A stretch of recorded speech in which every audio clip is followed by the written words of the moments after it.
Praise the Lord. இந்த வீடு கேஜிஎஃப்ல John Taylor அவர் வாழ்ந்த வீடு.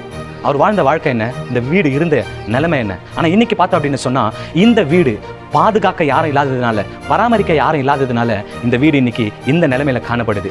அதே போல தாங்க நம்மையும் பாதுகாக்கல, நம்மையும் பராமரித்து கொள்ளல அப்படின்னு சொன்னா இந்த உலகம் நம்மை கொஞ்சம் கொஞ்சமா அழித்து விடும். அதே போலதான் இந்த அழியாம காத்துக்கிறதுக்கு ஒரு பாதுகாவலர் வேணும் அப்படின்னு சொன்னா நம்ம ஆவி ஆத்மா சரீரத்தை பாதுகாக்க தேவனாகிய கர்த்தர் இந்த சிலுவையிலே, கல்வாரி சிலுவையிலே அவர் ஜீவனை கொடுத்தவரா இருக்கிறார். அவருடைய முழு அன்பை நம்ம மேல செலுத்தி இருக்கிறாரு. நம்மளுடைய அன்பை அவர் மேல முழுமையா செலுத்தும் போது நம்மளுடைய ஆவி ஆத்மா சரீரத்தை பாழாய் போகாதபடி, இந்த உலகம் இழுத்துக் கொள்ளாதபடிக்கு, கொஞ்சம் கொஞ்சமா நம்மளை திருடி கொள்ளாதபடிக்கு, இப்படி பாழழிஞ்சு கெடுக்காதபடிக்கு நம்மை ஜீவனோடு வைத்து நம்மை ஆசீர்வதிக்க அவர் வல்லவராய் இருக்கிறார். அதே போல உங்களை ஆண்டவருக்கு ஒப்பு கொடுங்க. இப்படிப்பட்ட நிலைமை மாறும். கர்த்தர் உங்களை ஆசீர்வதிப்பாராக.